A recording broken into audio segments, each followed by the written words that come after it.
স্ত্রী হাজেরাকে রেখে তুমি আবার এখান থেকে চলে যাও, স্ত্রী আর সন্তানকে রেখে তুমি চলে যাও, তোমার আর এখানে থাকা চলবে না। নবীরা যা করে আল্লাহর হুকুমে করে, ঠিক কিনা বলে?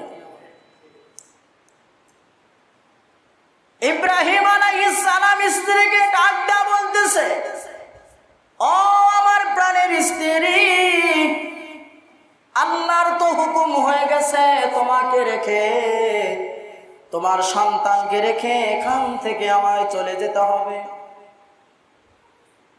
কেমন তাকওয়াশীল স্ত্রী ছিলেন! স্ত্রী ডাকটা বলে, প্রাণের স্বামী গো, আপনি এখানে আসছেন আল্লাহর হুকুমে, আল্লাহ যদি আপনাকে এখান থেকে চলে যেতে বলে তাহলে আপনি চলে যান।